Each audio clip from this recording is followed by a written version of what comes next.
comment Dieu peut dire aux musulmans, il va les mettre en affaire, il va les chauffer après. Non, non, non, non, non, non.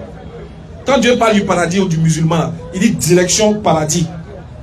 Il dit, Dieu, quand il parle du musulman, quand il veut lui annoncer la bonne nouvelle du paradis, il dit n'ayez aucune crainte. Ne soyez point affligés. Ceux-là sont les gens du paradis. Il y a plein de versets comme ça. Quand Dieu commence, il dit, ne craignez point.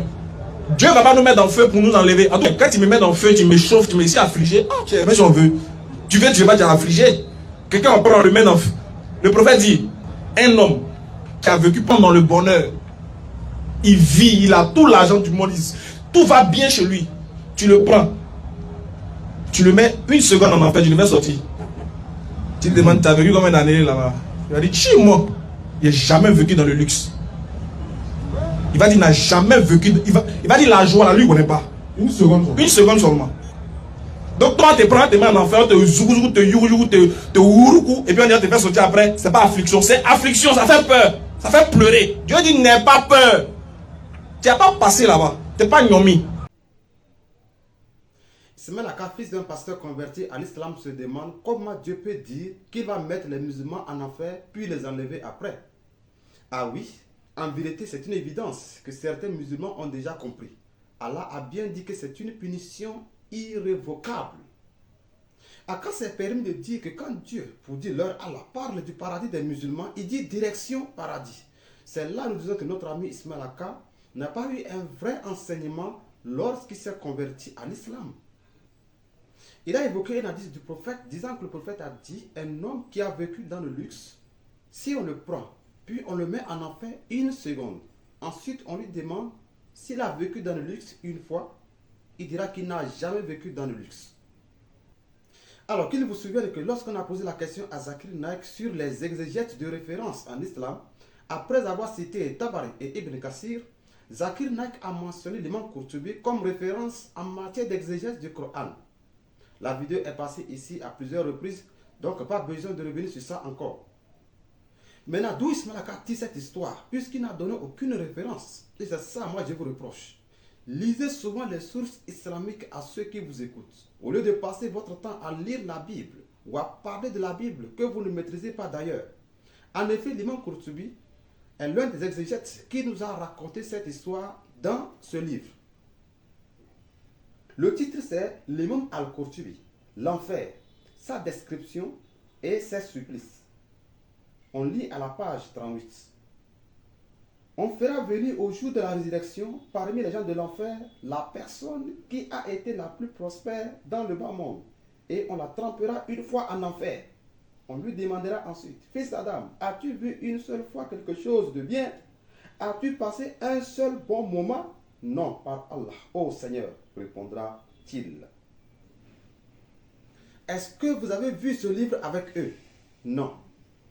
Est-ce que vous les voyez souvent lire les livres de la sunna du prophète lors de la dawa de la rue? Non plus. C'est pourquoi j'ai toujours dit que c'est un club d'aveugles qui conduit d'autres aveugles. Alors, on va aller doucement ce livre de l'imam Qurtubi pour voir si Allah ne va pas mettre les musulmans dans le feu de l'enfer après leur mort. Apparemment, Ismaël Aka ne sait pas ce qu'il attend s'il demeure musulman jusqu'à sa mort. Les degrés de l'enfer. Il y a en enfer 7 degrés descendants. Les hypocrites sont ainsi dans le degré le plus inférieur de l'enfer appelé la Hawiya pour l'énormité de leur incroyance, leurs nombreuses malfaisances et leur capacité à nuire les croyants. Ad-Dahak a déclaré, dans le plus haut des degrés descendants, il y a les Muhammadiens, c'est-à-dire les musulmans. Au second, il y a les chrétiens. Nassara. Votre Allah parle même de quel genre de chrétiens ici. Et il va nous trouver où pour mettre dans son enfer. C'était juste une parenthèse. On continue. Au troisième, les juifs, Yahoud. Au quatrième, les Sabéens, Sabioun. Au cinquième, les mages, Magous. Au sixième, les polythéistes arabes. Au septième, les hypocrites, Munafiqun.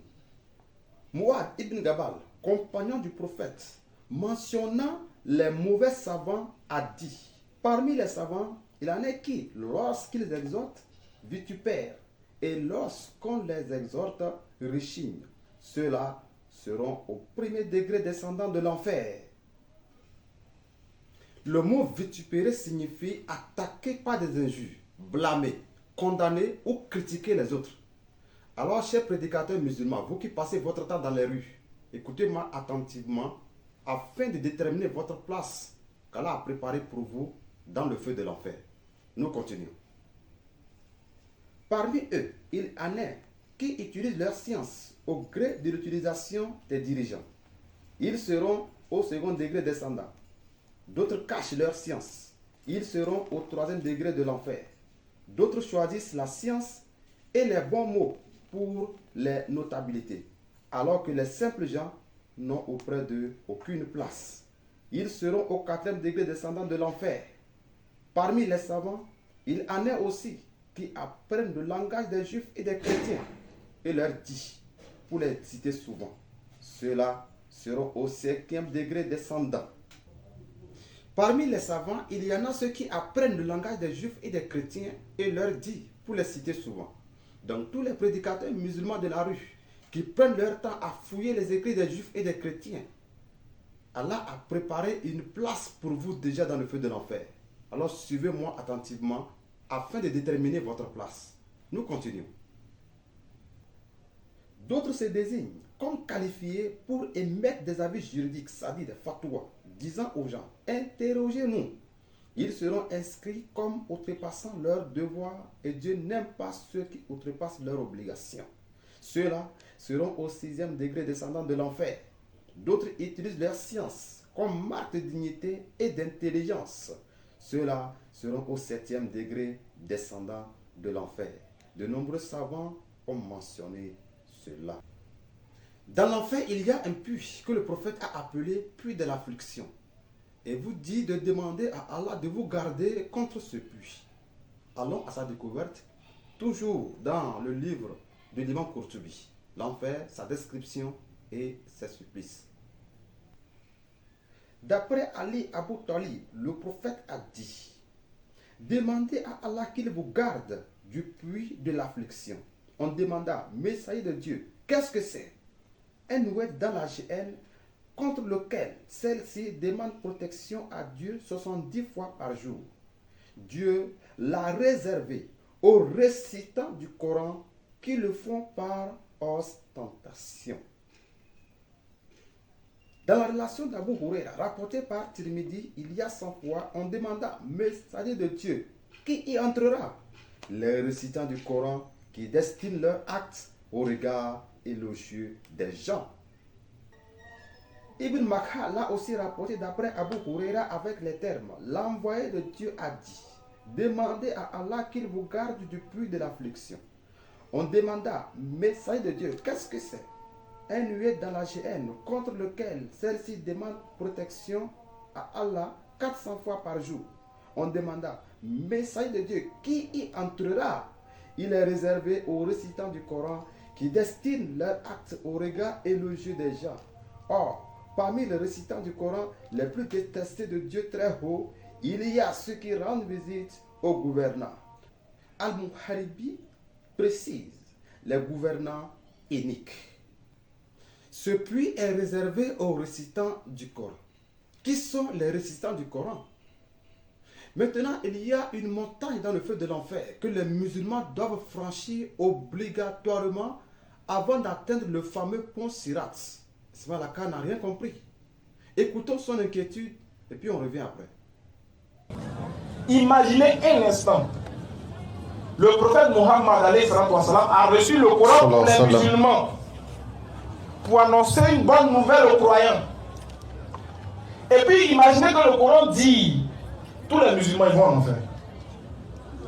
Qui sera musulman quoi? On va se chercher.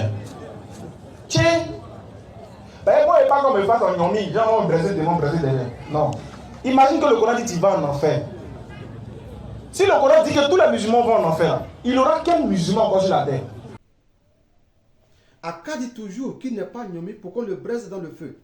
Mais tant que tu demeures musulman jusqu'à ta mort, Allah doit te braiser dans son feu. Allons à la découverte de cette montagne qui est située dans le feu de l'enfer et qui attend tous les musulmans. Toujours dans ce livre de l'imam Qurtubi. À propos d'eux, il n'a pas franchi la Aqaba. Ibn Omar et Ibn Abbas ont dit, la Aqaba, c'est-à-dire la côte, est une montagne dans la Géhenne. C'est une côte rigoureuse et difficile à en faire avant le pont. Ils, c'est-à-dire les croyants, l'ont franchi par l'obéissance à Allah, glorieux et sublime. Al-Qalbi a dit, c'est une montagne entre le paradis et l'enfer. Le condamné n'a pas franchi cette côte car il n'a pas d'action vertueuse pour cela. Il ne serait pas facile aux musulmans de franchir cette montagne. C'est pourquoi le prophète demandait à ses contemporains de pleurer. Nous continuons. Anas bin Malik a relaté, j'ai entendu le message d'Allah dire, ô gens, pleurez. Si vous ne pleurez pas, forcez-vous à pleurer. Les gens de l'enfer pleureront en effet au point que leurs larmes couleront sur leur visage comme des ruisseaux. Quand les larmes tariront, c'est le sang qui coulera et les yeux se couvriront d'ulcères. Si des bateaux étaient mis là-bas, ils navigueraient.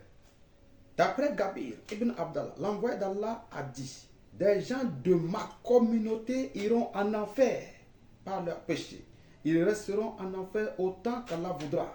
Les polythéistes les dénigreront, disant, nous ne voyons pas que ce qui vous opposait à nous comme croyance et foi vous ait été utile. Allah sortira alors tous les croyants de l'enfer. D'après Anas bin Malik, le message d'Allah a dit, un homme dans la Géhenne appellera 1000 ans, ô miséricordieux, ô bienfaiteur. Allah très haut dira à Djibril, va trouver mon adorateur un tel. Djibril, que le salut soit sur lui, partira et verra les gens de l'enfer face contre terre. Il reviendra et dira, ô Seigneur, je ne l'ai pas vu. Il est à tel endroit, lui répondra-t-il. Il se rendra donc auprès de lui et l'amènera. Le Très-Haut lui demandera, mon adorateur, comment as-tu trouvé ta place et le lieu de ta sieste? La mauvaise place est le plus mauvais lieu pour la sieste. Faites revenir mon adorateur. Seigneur, répondra l'homme, je n'espérais pas que tu m'y fasses revenir, alors que tu m'en fais sortir.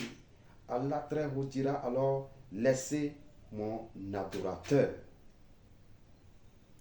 Ici, Allah raconte à Muhammad l'histoire de l'un de ses adorateurs. Pendant que les musulmans seront en enfer, un musulman sera en train d'appeler le secours d'Allah pendant 1000 ans. C'est alors qu'Allah dira à Djibril, va en enfer et va trouver un tel dans le feu de l'enfer et fais-le sortir.